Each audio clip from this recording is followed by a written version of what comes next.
Ada orang Saudi Arabia, orang kaya, duitnya banyak.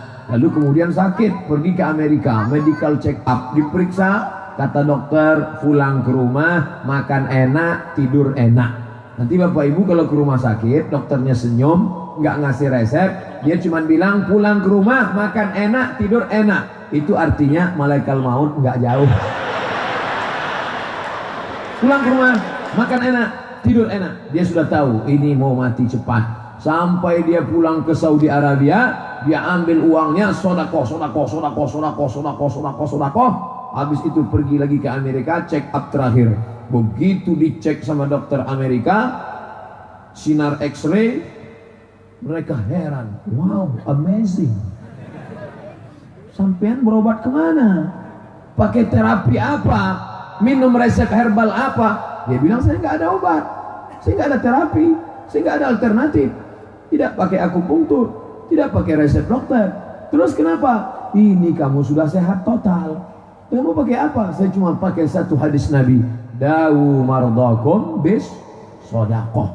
Obati dengan sodakoh. Kullu mri'in tahta zilli sadaqatihi. Setiap orang nanti di padang mahsyar akan bernaung di bawah sodakohnya. Yang kata alim ulama, ustadz katanya matahari sejengkal dari kepala. Ada yang tenggelam karena keringatnya sampai mata kaki. Ada yang tenggelam sampai ke pinggang. Ada yang tenggelam sampai ke leher. Ada yang tenggelam sampai ke kepala. Tapi ada yang tidak berkeringat sama sekali, karena dia ada di bawah naungan tenda. Tidak ada lagi. Sekarang ada tenda. Yang mau pesan tenda tadi, nomor HP ada.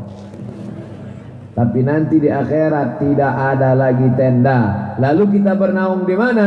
Kullu mri'in tahta zilli sadaqatihi.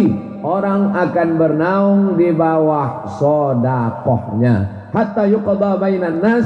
Sampai diputuskan pengadilan di padang mahsyar. Berapa lama tegak berdiri? Ratusan ribu tahun. Tapi dia tidak kepanasan karena bernaung di bawah sodakoh. Keutamaan yang kedua sodakoh apa dia? Dawu mardakum bis sodakoh. Obati orang yang sakit di antara kalian dengan sodakoh. Tadi kata Kiai, siapa yang bersodakoh mudah-mudahan disembuhkan penyakitnya. Amin. Ada buku judulnya Gharaib wa Taraib Sa'ah wa Sa'ah. Ditulis oleh Syekh Abu Amr Al-Misri, orang Mesir. Ada orang sakit menemui Imam Abdurrahman ibnu Mahdi. Hai Abdurrahman bin Mahdi, ya kaki saya sakit sudah 7 tahun. Gimana? Lututnya bernanah. Sudah pergi makan obat, sudah nggak sembuh-sembuh. Sudah pergi ke dokter, nggak sembuh juga. Akhirnya Imam Abdurrahman bin Mahdi sholat 2 rakaat. Dia ingat hadis Dawu mardakum bis sodakoh. Obati yang sakit dengan sodakoh, maka kamu pergi sana sodakoh. Akhirnya dia sodakoh, sembuh. Terus sebab itu yang sakit, nah itu isi, insyaallah sembuh. Saya udah sodakoh Pak Ustadz, kok nggak sembuh-sembuh? Berapa sodakohnya? 10.000. Sekarang Bapak Ibu pergilah ke rumah sakit. Dokter bawa senter kecil, lebih kecil dari senter HP. Dia lihat telinga sebelah kanan 2 juta, telinga sebelah kiri 2 juta. Dia bawa martel kecil aja, dia pukul lutut kanan 7 juta, lutut kiri 7 juta. Bayangkan, ini mau sembuh 10.000. Ya penyakit kurap lah. Kalau penyakit beratnya nggak bisa. Apa hubungan sodakoh sama penyakit? Penyakit itu datangnya dari Allah. Kesembuhan itu dari Allah. Innama amruhu idza arada syai'an ayaqula lahu kun fayakun. Ada orang Saudi Arabia, orang kaya, duitnya banyak. Lalu kemudian sakit, pergi ke Amerika, medical check up, diperiksa, kata dokter, pulang ke rumah, makan enak, tidur enak. Nanti Bapak Ibu kalau ke rumah sakit, dokternya senyum, nggak ngasih resep, dia cuma bilang pulang ke rumah, makan enak, tidur enak. Itu artinya malaikat maut nggak jauh. Pulang ke rumah, makan enak, tidur enak. Dia sudah tahu ini mau mati cepat. Sampai dia pulang ke Saudi Arabia, dia ambil uangnya, sodakoh. Habis itu pergi lagi ke Amerika, check up terakhir. Begitu dicek sama dokter Amerika, sinar X-ray, mereka heran. Wow, amazing. Sampean berobat kemana? Pakai terapi apa? Minum resep herbal apa? Dia bilang, saya nggak ada obat, saya nggak ada terapi, saya nggak ada alternatif. Tidak pakai akupunktur, tidak pakai resep dokter. Terus kenapa? Ini kamu sudah sehat total. Kamu pakai apa? Saya cuma pakai satu hadis Nabi. Dawu mardakum bis sodakoh. Obati dengan sodakoh. Oleh sebab itu, yang mau segan mungkin karena dia di sini malu nanti ketahuan sakit, catat nomor rekening. Transfer ke rekening Bank Syariah Mandiri. Nomor, aduh nggak kelihatan. Memang kita kalau duit ini nggak kelihatan. Oleh sebab itu jangan ragu, kirimkan segera ke nomor berikut ini. Nanti tolong edit. Ada pun yang sakit di rumah, yang streaming, yang sakit di rumah non jauh di sana. Hai saudara-saudaraku yang sakit, kau ingin cepat sembuh, bersedekahlah. Jangan sampai uangmu hilang juga. Pelit, kedekut, bakhil, gak mau sedekah. Keluar dari ATM, tiba-tiba datang orang nepuk bahu dari belakang. Tatap mata saya, tatap mata saya. Berikan berapa nomor PIN? Hilang 100 juta. Simpan tuh duit. Hilang juga. Duit apa namanya? Duit hantu dimakan setan. Sodakoh, sodakoh, sodakoh. Nah, ada seorang perempuan, true story, kisah nyata. Ketika saya ceramah tentang keutamaan sodakoh, Ustadz, istri saya divonis dokter kena penyakit kista. Kistanya sudah sebesar duit logam. Ketika dicek, putih. Akhirnya diperiksa di rumah sakit. Apa kata dokter? Ini kistanya mesti dibuang. Kalau dibuang rahimnya hilang. Kalau rahimnya hilang, ibu nggak bisa mengandung lagi. Mendengar berita nggak bisa mengandung, istrinya nangis. Istrinya nangis, suami senyum. Kalau ibu penasaran kenapa dia senyum, tanya aja sama yang senyum. Nah, akhirnya dia ingat. Saya ingat hadis Pak Ustadz. Apa dia? Dawu mardakum bis sodakoh. Obati orang yang sakit dengan sodakoh. Akhirnya saya pulang, undangan ayatin, sodakoh, sodakoh, sodakoh, sodakoh, sodakoh, sodakoh. Pergi lagi ke rumah sakit, cek. Ternyata kista yang sebesar duit logam mengkerut, mengecil, hilang. Dan apa kata dokter? Ibu makan apa? Saya makan nasi. Ini kok bisa hilang? Sodakoh. Ternyata ibu tidak jadi dioperasi dan bisa mengandung lagi, rahimnya tidak hilang. Sekarang ibu tersenyum lega, suaminya yang nangis. Nggak jadi. Oleh sebab itu sodakoh, sodakoh. Nanti kalau ada ibu-ibu yang divonis, jangan takut. Tapi bapak-bapak juga hadis ini kalau mau disampaikan ke rumah, sampaikan. Kalau mau disimpan di sini, ya nggak apa-apa. Tapi ibu di rumah pasti nonton YouTube-nya. Nah, sodakoh, sodakoh. Sodakoh nggak perlu nunggu sakit. Sodakoh nggak sakit, sehat itu bersodakoh, mantap. Sudah berapa keutamaan sodakoh? Memang kalau lagi puasa susah konsentrasi ya. Kurang cairan, dehidrasi.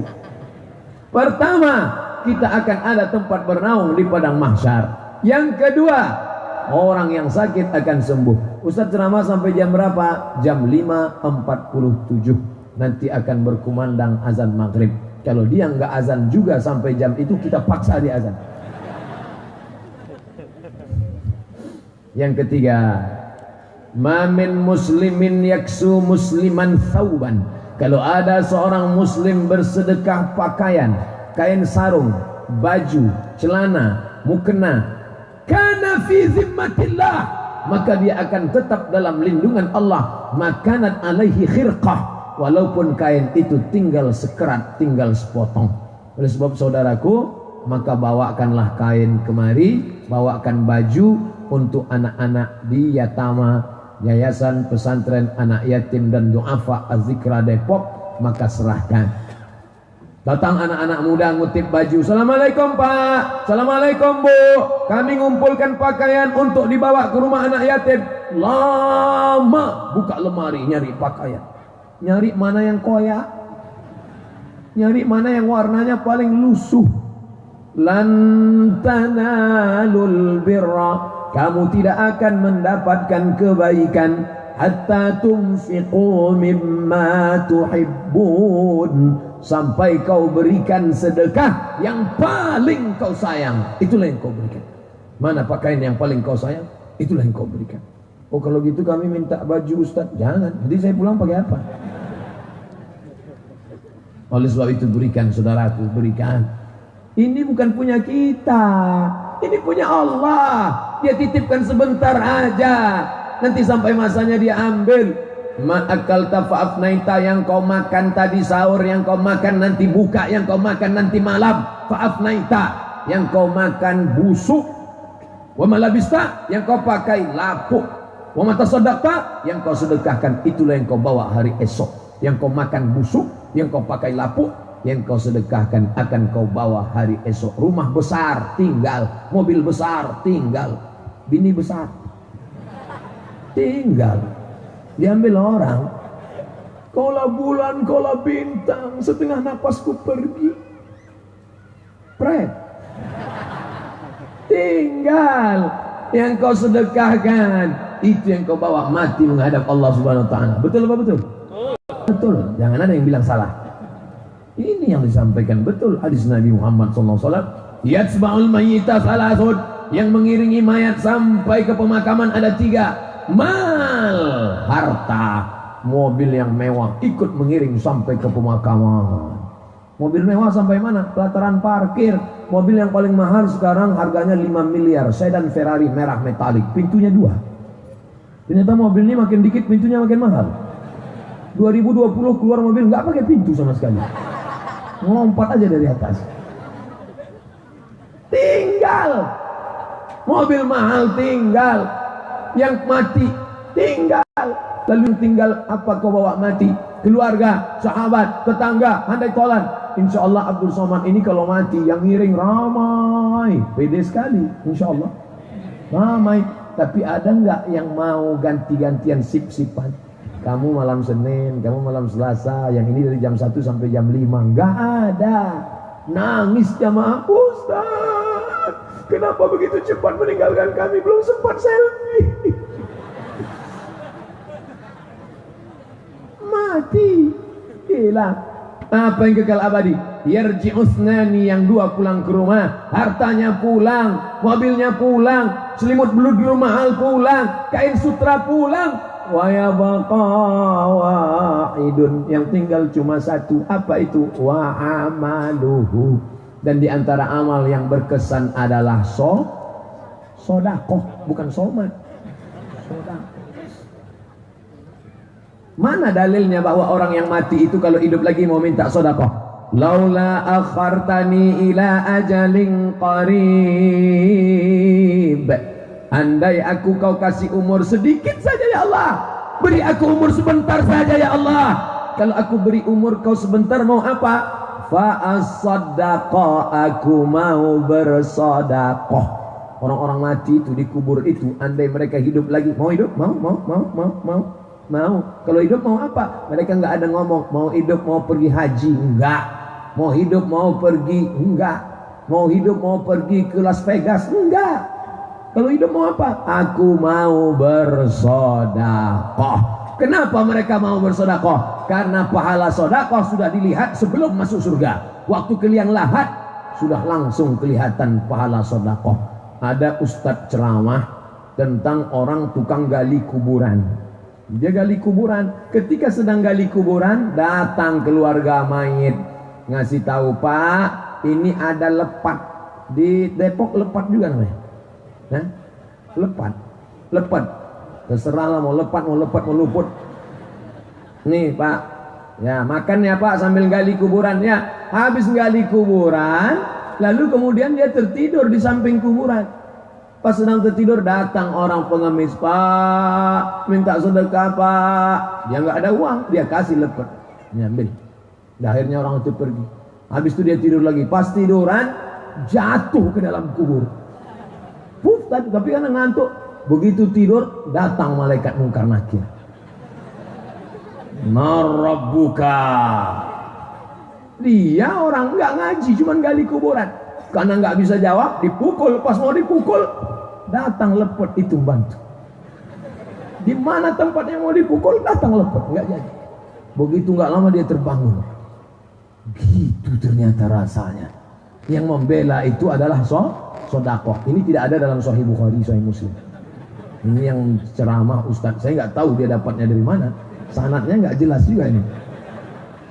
Tapi yang jelas kita ambil iktibar pelajaran. Kenapa orang mati itu minta sodakoh? Karena kalau dia hidup dia minta sodakoh, pahala sodakoh sudah kelihatan sebelum masuk surga. Kalau haji nanti setelah masuk surga baru kelihatan. Wal hajjul mabrur, haji yang mabrur, laisa lahu jaza illal jannah, balasannya surga nanti di surga. Tapi pahala sodakoh ketika di alam barzakh sudah kelihatan. Oleh sebab itu bersodakohlah. Sudah 3 peluru dikeluarkan. Mana kotak? Belum juga keluar. Alhamdulillah Pak Ustadz, kami semuanya enggak lagi pakai. Kami nggak main lagi pakai uang, kami sudah pakai Bitcoin. Kami nggak lagi pakai uang, kami sekarang pakai. Alhamdulillah di tempat kita udah main gesek aja semuanya. Gesek.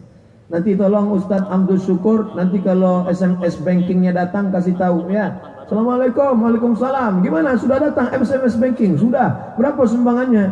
20.000. Bapak Ibu yang dimuliakan Allah Subhanahu Wa Taala. Kita masuk yang keempat. Apa dia? Datang seorang mengadu kepada Nabi SAW an qaswatil qalbi, hatinya keras, gak bisa menerima hidayah. Orang zikir di azikra, astaghfirullah rabbal baraya, menangis semua. Dia gak nangis, malah heran melihat orang nangis. Kok nangis? Kok nangis? Malah dia keluarkan HP-nya, dia foto semua yang nangis. Ada orang nangis nih, ada orang nangis nih. Hatinya keras, nggak bisa nangis. Mengadu kepada Nabi SAW, an qaswatil qalbi, hati keras. Ternyata salah satu ciri hati keras adalah nggak bisa nangis. Saya Ustadz Somad ikut acara zikir, nggak nangis. Iktikaf malam muhasabah, nggak nangis. Melihat anak yatim, nggak nangis. Terus nggak pernah nangis sama sekali. Pernah nangis. Kapan nangis? Nonton Kabika Cikabigam. Mahabbatin.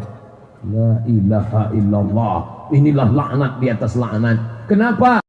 Allah melaknat bukan dengan miskin. Allah melaknat bukan dengan melarat. Allah melaknat bukan dengan sakit.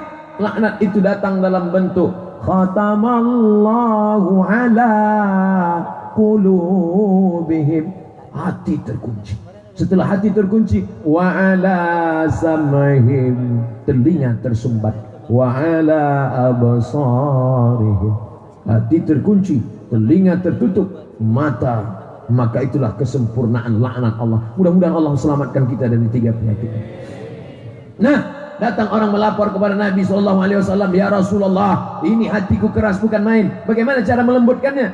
Kata Nabi, cara melembutkan hati adalah at'imil masakin wamsah ra'sal yatim. Kasih makan orang miskin, usap kepala anak ya yatim. Bawa nasi kotak, yang hari ini belum bisa, besok masih ada kesempatan.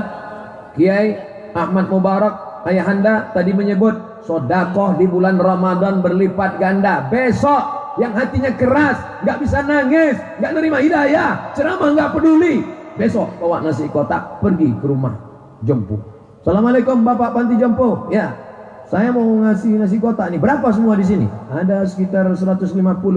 Nah, tolong keluarkan. Semuanya? Enggak, 3 aja. Kebetulan saya bawa nasi 3. Ya tentu Bapak bawa 3, Bapak 3, Bapak 3, Ibu 3. Kita ada 10 orang. Berarti sudah 30. Jangan suruh semuanya. Ramai-ramai kita bersama. Melihat orang tua jompo sedang makan, menyuap nasi. Sirine berbuka, menggeletar tangannya mau makan. Masuk ke hidung. Engkau bukan sedang melihat orang lain, engkau sedang melihat dirimu 30 tahun yang lalu. Hai Abdul Somad, mereka di panti jompo itu umurnya 70. Umur kau sekarang berapa Abdul Somad? 41. Berarti kalau kau mau lihat diri engkau 70 tahun, 30 tahun akan datang, bagaimana cara melihat dirimu? Sekarang banyak orang melihat dirinya, dia buka website bagaimana cara merubah wajah jadi tua. Bukan gitu caranya. Datang ke panti jompo, beri mereka kain. Mak punya anak? Enggak punya. Suaminya mana? Sudah lama meninggal. Ini kain pakai ya mak, untuk almarhumah ibuku. Sampai datang saat menjumpai Nabi SAW. Ya Rasulullah, ya ummi matat, emakku sudah meninggal dunia. Apa atasaddaqu anha? Kalau saya bersedekah, apakah pahalanya sampai ke almarhumah ibu saya? Kata Nabi, sedekah pahalanya sampai. Ayu sadaqatu afdal? Apa sedekah yang paling afdal? Kata Nabi, sedekah yang paling afdal saqil ma, memberi air minum. Tapi di Depok jangan lagi sedekah air minum. Air sudah banyak tuh, pong warna biru air semua. Di sini jangan sedekah air minum lagi, sedekah semen, pembebasan tanah. Itu ada gedung yang disewa, datang ke sana. Ini disewa nih Ustaz. Iya, jangan lagi sewa. Terus saya beli. Mana uangnya? Tunggu proyek saya selesai. Kapan selesai Pak? Ya 20 tahun lagi lah. Ini orang menyiksa orang lain. Maka ini akan memberikan kebaikan-kebaikan. Kama tadi apa? Seperti satu biji. Ambatat sab'a sanabil, tumbuh 7 cabang. Wa fi kulli sumbulatin mi'atu habbah. Dalam satu cabang ada 100. Satu biji tumbuh 7. Dalam satu ada 100, 700. Wallahu yudha'ifu liman yasha. Allah melipat gandakan lebih banyak daripada itu. Wallahu wasi'un alim. Karunia Allah maha luas dan Allah tahu siapa yang berinfak dengan sedekah yang ikhlas atau tidak. Oleh sebab itu maka ini. Lalu kemudian anak yatim juga usap kepala anak yatim. Kenapa kepala anak yatim diusap Pak Ustadz? Ayahnya sudah meninggal dunia. Dia rindu kasih sayang. Hari ini kita mengusap kepala anak yatim, boleh jadi besok pagi anak kita yang kepalanya diusap orang karena kita mati nanti malam. Berapa banyak yang tadi malam tidur dengan kita, paginya nggak bangun. Papa, ayo sholat. Enggak juga. Ayo sahur Pak, enggak juga. Suami ibu meninggalnya kapan? Malam Pak Ustadz, jam 3 malam. Pas apa? Tidur. Ketika bangun saya pegang udah dingin kayak es batu. Meninggal. Bismika Allahumma ahya wa amut. Amut langsung mati. Oleh sebab itu maka tidak ada yang yakin bahwa besok pagi akan hidup. Kita insya Allah besok pagi hidup. Enggak? Banyak yang nggak yakin dari bunyinya. Amin. Terserahlah Pak Ustadz mau hidup lapar. Oleh sebab itu maka sedekah likulli sya'ratin hasanat.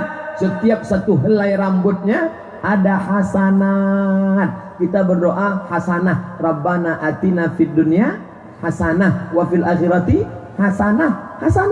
Tapi kalau ngusap kepala anak yatim, likulli sya'ratin, setiap satu helai hasanat. Kebaikan. Makanya setiap nyantuni anak yatim usap kepala. Ada ibu-ibu nggak mau ngusap anak yatim ini. Kenapa nggak diusap? Gundul Pak Ustaz. Astagfirullahaladzim. Dia cari mana yang gondrong. Oh, diusap semua. Itu bukan dipahami secara tekstual, Bu. Baik gundul maupun gondrong pahalanya sama. Dulu orang kalau nyantuni anak yatim, salaman usap kepala. Sekarang 3. Salaman usap kepala, streaming. Udah berapa like-nya? Baru 3. Tadi kamu lihat kami santunan anak yatim? Enggak. Loh, saya kan streaming, paket habis. Bapak Ibu yang dimuliakan Allah Subhanahu wa taala. Oleh sebab itu maka enggak bergerak nih jam. Lama ceramah buka puasanya. Udah berapa sudah? 4. Ada yang bilang 3, ternyata ikhtilaf ulama. Yang kelima, apa dia? Shadaqatus sirri tadfa'u mitatas su'. 5. Orang yang bersedekah menolak mitatas su', mati su'ul kha. Tiap malam berdoa, Allahumma khatim lana bi husnil khatimah wa la takhtim alaina bi su'il khatimah. Cara menolak su'ul khatimah itu gimana? Doa nggak cukup. Bagaimana cara menolak su'ul khatimah? Sodakoh. Nolak su'ul khatimah, sodakoh. Nolak mobil mogok aja 15.000. Nolak su'ul khatimah 2.500. Gimana? Maka insya Allah kita semuanya selamat dari su'ul khatimah insya Allah. Dengan cara bersodakoh. Ada seorang anak muda ninggal di belakang makam Ibrahim dalam Masjidil Haram, pakaian ihram, dalam keadaan berwudu, sedang sholat sunat di sujud terakhir. Tidak ada kematian yang lebih indah daripada ini. Dalam Masjidil Haram, pakaian ihram, di belakang makam Ibrahim, dalam keadaan sholat sunat, berwudu, sujud terakhir. Ketika selesai orang bangkit, dia tidur terus. Jatuh, meninggal. Akhirnya orang heran, bukan ulama, bukan ustadz, anak muda biasa. Mereka datang menjumpai ibunya. Bu, anak ibu bisa meninggal husnul khatimah gimana? Saya juga nggak tahu. Amalannya apa? Biasa aja. Heran semua. Apa amalannya? Seminggu setelah dia meninggal, datang janda membawa anak yatim. Kami ikut bela sungkawa karena selama ini anak ibu memberikan 1/3 gajinya setiap bulan ke rumah kami dan tidak ada orang yang tahu. Baru semuanya tahu kebenaran hadis Nabi. Kenapa? Ternyata dia meninggal husnul khatimah karena sedekah. Alhamdulillah. Ibu bersyukur kalau ada anak lajang ibu yang meninggal husnul khatimah, tiba-tiba seminggu setelah itu datang janda membawa anaknya karena gajinya dipotong 1/3. Sekarang banyak juga orang meninggal tiba-tiba datang janda. Itu tinggal datang, papa, ini simpanan. Yang datang nangis, istri tua nangis. Nangis kenapa? Warisan mau dibagi lagi. Akhirnya kelahi. Makanya katanya bi'a'linu hazan nikah. Kalau nikah diumumkan di depan orang banyak. Waja'aluhu fil masajid. Buat akadnya di masjid, jangan diam-diam. Wadribu alaihi biddufuf. Pukulkan gendang, kelempang. Rabbana tawassalna billah. La. Supaya orang semua tahu ini acara nikah. Jangan diam-diam aja. Tapi kalau meninggalnya husnul khatimah, setelah itu datang orang ternyata sedekahnya luar biasa. Dia bukan ulama, dia tidak LCMA, dia tidak dari Kairo, dia tidak dari Al-Azhar, tapi luar biasa amalnya. Ternyata diam-diam 1/3 gajinya. Luar biasa, bangga seorang ibu punya anak. Memang anakku belum menikah, anak lajang, tapi sedekahnya untuk anak yatim luar biasa. Selanjutnya yang ke-6. Yang ke-6 kata Nabi sallallahu alaihi wasallam, inna sadaqata tutfi'u ghadabar rabbi kama yutfi'ul ma'an nar. Sedekah memadamkan murka marah Allah sebagaimana api dipadamkan air. Api yang menyala, bagaimana cara memadamkannya? Semprot dengan air, padam. Bagaimana cara memadamkan murka Allah? Dengan sedekah. Salat sunat taubat bagus. Usolli sunnata taubat rak'ataini lillahi ta'ala. Allahu Akbar. Tapi ternyata ada yang lebih mantap lagi. Apa dia? Sedekah. Dosa saya banyak Pak Ustaz. Saya ini lapendos, lelaki penuh dosa. Gimana cara menebus dosa-dosa saya Pak Ustaz? Berapa dosamu? Ada zina, ada narkoba, ada mencuri, ada merampas, ada aniaya. Bayar dengan sedekahmu. Taubat tidak cukup hanya sekedar astagfirullah. Ini astagfirullah Rabbal baraya. Ya Allah. Ketika kotak lewat, pura-pura tidur. Ada 3 respon orang melihat kotak lewat. Yang pertama, begitu udah lewat, astagfirullah. Dia nggak tahu kotak ada 4 lagi. Yang lewat baru 1, Mas. Keluar juga. Respon yang kedua, respon silakan. Nah, ini nggak pura-pura tidur, begitu lewat, silakan. Respon yang ketiga, begitu lewat langsung mulus. Itu berdasarkan pengamatan CCTV. Cobalah pasang hari Jumat. Adik-adik yang pandai buat video pendek, buktikan kebenaran ceramah saya. Ternyata apa yang disampaikan Ustaz Somad benar. CCTV. Respon pertama, respon kedua, respon ketiga, yang keempat not responding. Ternyata apa? Mati. Tinggal semuanya. Nah, kalau mau kita padam murka Allah, inna rahmati sabaqat ghadabi, rahmatku, kasih sayangku mendahului murkaku. Murka Allah padam hilang. Kenapa? Karena sedekah. Sudah keberapa? Selanjutnya 7. Kita cukupkan saja 7. 7 angka keramat. 7 hari. 7. 7. Yang ke-7 yang terakhir. Saya cemas tadi, saya sangka kotak wakaf. Yang ke-7, dengan bersedekah kita mengaminkan doa malaikat. Setiap hari ada malaikat yang berdoa. Apa kata malaikat? Allahumma a'ti munfiqan khalafa. Allahumma a'ti munfiqan khalafa. Allahumma a'ti munfiqan khalafa. Orang yang bersedekah kasih ganti. Orang yang bersedekah beri ganti. Orang yang bersedekah beri ganti. Semua yang bersedekah tadi diganti Allah Subhanahu wa taala. Amin. Bagaimana dengan orang yang tidak bersedekah? Allah adil. Orang yang tidak bersedekah, yang pura-pura dompet tinggal, yang ngaku banyak kredit, yang ngaku wajah susah mau mati, malaikat dikirim Allah untuk mendoakan dia. Apa kata malaikat? Allahumma ati mumsikan talafa. Yang gak mau sedekah, beri dia kebinasaan. Amin. Rasakan. Kirim segera ke nomor rekening berikut ini. Jangan sampai binasa. Saya nggak percaya tuh hadis yang Ustaz sampaikan. Tetangga saya nggak pernah sedekah, mobilnya mewah, duitnya banyak, hidupnya adem ayam. Katanya kalau nggak sedekah, nikmatnya dicabut.